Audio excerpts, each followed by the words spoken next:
Genderuwo setan tinggal berdoa dia lari, sedangkan ular kita yang lari.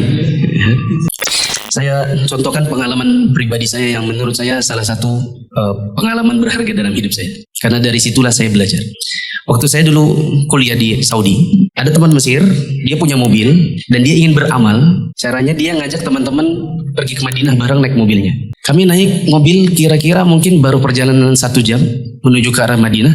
Mobil itu Matic itu suka lari sendiri gitu. Tiba-tiba nanti dia belok sendiri. Tiba-tiba dia belok sendiri. Tapi qadarullah waktu itu mau tidak mau karena sudah di tengah jalan dipaksakan jalan, dibuat pelan-pelan. Sampai di Madinah, mobil ini dimasukkan ke bengkel. Setelah sekian hari akhirnya kami pulang bersama. Ketika menuju ke kota Riyadh, baru perjalanan kira-kira 1 jam menuju ke arah kota Riyadh, mobil itu mati total. Sudah nggak bisa dipaksa lagi. Apa yang dilakukan kami berlima ini? Saya sebagai yang paling kecil dan yang paling tidak ngerti apa-apa ketika itu, ya diam saja. Karena saya juga diajak 4 orang lain di dalamnya itu semua orang Mesir. Masya Allah, mereka ini musyawarah. Dipimpin oleh yang jadi amir safar kami. Saya ingat banget namanya Ahmad Syahbah. Memang di antara kami, bahkan di antara teman-teman satu asrama, yang Mesir yang paling kelihatan, paling baik dan paling dekat dengan sesama orang Mesir, ya memang ini. Yang dia lakukan adalah, dia bilang kita berhenti sejenak. Kita ada air zam-zam kan, ada di bagasi. Saya mau wudhu. Dia wudhu terus dia sholat di pinggir jalan. Dia turun sebagai amir safar, dia sholat.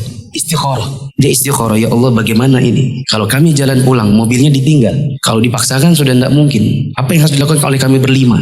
Setelah dia sholat istikharah, kemudian dia ajak musyawarah yang 4 lagi, ya, yang kami semua. Akhirnya dia ambil kesimpulan. Yang 2, cari mobil yang menuju ke Riyadh dan mereka numpang terus bayar. Sedangkan kami bertiga, termasuk saya diantaranya yang bertiga ini, menghubungi towing.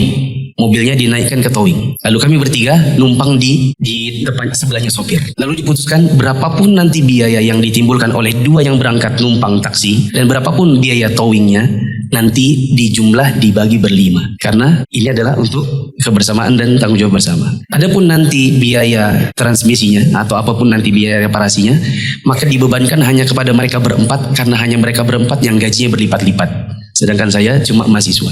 Mereka bilang, Mufli, gak usah karena itu pasti besar. Sedangkan kita kan kamu gajinya 10.000 real, kamu sekian 10.000 real, Mufli kan cuma 2.000 real. Mufli gak usah. Saya cerita ini bukan karena terus saya bebas apapun, tapi Masya Allah dalam safar ada masalah, amirnya turun dulu wudhu, sholat istikharah, minta pertolongan kepada Allah. Sebuah akhlak yang mungkin kita tidak dapati di setiap tempat, tidak di setiap circle pertemanan. Kadang ada kalanya masalah-masalah seperti ini, sebagian orang ingin menyelamatkan dirinya sendiri duluan. Kita safar berlima, pergi ke Samarinda, rusak di tengah jalan di kilo 70, kebetulan misalnya nggak lewat jalan tol, tengah malam. Apa harus dilakukan berlima? Bisa jadi ada yang bilang, aku punya keluarga, aku duluan ya, aku mau telepon keluargaku.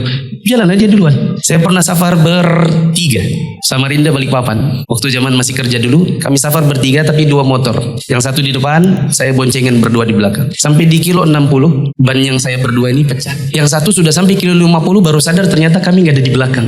Dia balik lagi kilo 60. Nyusul kami, karena kami sudah tidak ada. Waktu sudah mati baterai. Pokoknya nggak tahu apa yang dilakukan. Kebetulan dia datang. Musyawarahlah kami bertiga.